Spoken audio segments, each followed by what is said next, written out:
Welcome to Treating TMJ, a journey to a pain-free life. Dr. Insolera, the TMJ and Sleep Center is a very unique place. It takes a unique look at things, and I've never seen anything like it. The passion that's there and the experience and the desire to educate the patient on what they're going through and stuff like that. And I think that radiates from you. So my curiosity is, how did you get to this point? You going to college to become a dentist, how did you become so passionate about what you're doing right now? I went to college not to be a dentist, but just because of science. I enjoyed science. And I just got hooked into dentistry working in a hospital, actually. I worked 7 years in a hospital, being a venopuncturist and analyzing blood. And I did that for 7 years to pay for school and whatever. And there was a guy there that was in dental school, and he got me turned on to dentistry, and that's kind of how that happened. So dentistry is an art form, but it's a science, but it's an art form. But the dentistry in dental school doesn't really apply to what we do at the TMJ Center. Right. That much, yeah. So. And how did you get to, how did you the best way I could do, the analogy I could use is you look at dentistry from a different camera angle than most people do. Well, dentistry, the way we look at it is, well, the whole deal behind TMJ is muscle. Okay, so it's all muscle. TMJ is a muscle disease, and I had no realization of it because that never got taught in dental school. But in 1981, I had a lecture in Jersey City, Atlantic City, excuse me, and I remember going before that lecture. The oral surgeon, who was an acquaintance of mine, said, "You're going to a TMJ lecture? That's a lot of voodoo." And I was like, "Well, I want to know what it's about, so I'm going." And so when I went there, these two doctors, one was Dr. Harold Gelb, another one was Dr. Robert Ricketts, both very prominent dentists at the time, and they were espousing TMJ, but they were espousing scoliosis in spines, that when the bites changed, so did the spines. For the better. And that totally blew me away because I had no idea about the association between your bite and your posture or spines.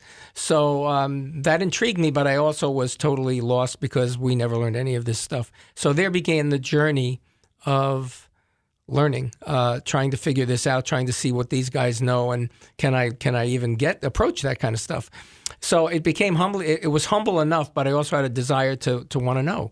And that led me to a lot of different places, a lot of traveling, a lot of thought processes and introspection as to what we need to know. And the distillation of that lecture from 1981 is where I am today. So, and that's what I'd like to share. So you knew that was your route that changed the trajectory. It sure did, because dentistry is teeth, fillings, crowns, root canals, things like this. This is not what this is about. This is about muscle dysfunction. If I could tell you, and you could, and the disconnect between what I'm talking about and what the population and everyone else doesn't get is that when you have muscle dysfunction, because the jaw, everybody knows TMJ, jaw position, we get it, but the jaw position simply means if it's in the wrong place, then the muscles attached to this jaw are in the wrong place. But that's 5,000 times a day, and what does that play on the whole posture? And that's really the key. Can I keep going? You want to ask me another question? That was I can tell you when you say the 5,000 times a day, that was my light bulb moment the first time I had a consultation with you. I was like, whoa, you think about how much you use your elbows, your knees, things Absolutely. like that. And your jaw, you're using all the time. And you talked about, obstructed airway and jaw position. And just if all of that is not right and that isn't working right, then all you need to do is pick up a Gray's Anatomy book and look at what these muscles look like and where they attach, because they don't end in your jaw. So your jaw muscles, for instance, are supplying or actually keeping this bone right in the front. You might call it an Adam's apple area. It's called the hyoid bone. It's suspended with 20 muscles. If those muscles are dysfunctioning, 20 muscles which are in your jaw dysfunctioning, it's going to create hyoid malposition. And hyoid malposition leads to collapse of airway, leads to swallow dysfunctions, speaking, breathing, you name it, and that's 5,000 times a day. So when you have that dysfunction, it brings the head forward. That's the real kicker. And I've done this now for a long time and practiced exactly what I'm talking about, at least 35 years with this, with records. And I can tell you that when your jaw's in the wrong place, at age 5, you have a forward head posture. No exceptions. And when at age 5, when you have a forward head posture, it's not symmetrically forward. It's forward on an angle. So one shoulder's ahead of the other. There's no exceptions to that. And when one shoulder is ahead of the other, that means one hip is higher. And when one hip is higher, it means one leg is shorter. And there's your start. So TMJ at age 5. This is, you put all the records together, and you're like, well, this is incredible. TMJ at age 5 is a whole body muscle disease. And I didn't make any of this up. This is all about the mentors that I've followed and that stood upon their shoulders. One in particular, his name is Rene Caillet. He's an MD, was an MD. He was a center of rehab at the University of Southern California. He's written a lot of books, and I actually lectured with him in 1997 at the American Back Society in San Francisco. And we lectured on the same thing, the thoracic outlet, and I lectured on how TMJ created the collapse of the cervical vertebra. He was talking about the symptomology into the body. But he said, I've got direct quotes that I can give you, but he said basically the body follows the head. You cannot change posture and head position unless you get the head over the spine. Well, let's work it backwards. You can't get the head over the spine if you're dysfunctioning 5,000 times a day into your neck, shoulders, and back from your jaw. So it really goes back to, you just have to keep following it backwards. And that's where all this led. If you think about 1981, the last 40 years, the distillation of 40 years is what I'm talking about right now. And that's what led to the creation of the TMJ and Sleep Center here in Middleton. Yes, because I knew that general dentistry and TMJ really don't mix. And if you're going to do that, then there should be days allotted to just neuromuscular. Well, I do it neuromuscularly, which I can explain.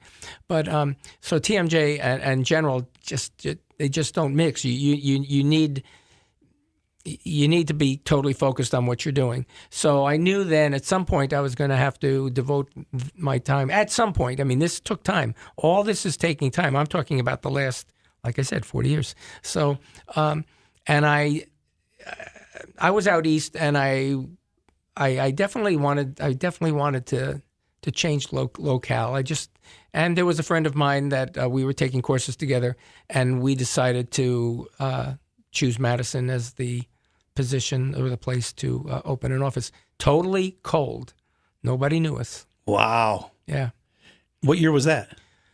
Well, I guess I got here in 96, 97. Okay. So I've been here, 24 years. Almost your 25th anniversary.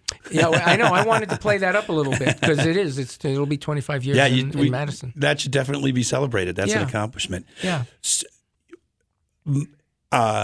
I'm a patient of yours, and one of the things that I admire is you seem to be a constant student of your craft. You still educate and study and examine everything. One of the things I hear you say all the time is, "Oh, that's interesting," and you can start to see you thinking about something that even you're seeing in my X-rays or things like that. Sure. Is that just natural to you to be a nonstop student? It's kind of like creativity. It's kind of like being a detective. A forensics, if you will, because I have forensic credentials. Not that I'm not broadcasting that, but that just simply means that you measure, okay, and you want to find out why is it causing this, or what's causing this, and where's the source of this, and too many times when you use meds or you do surgeries or you do things that don't get to the source, you're not.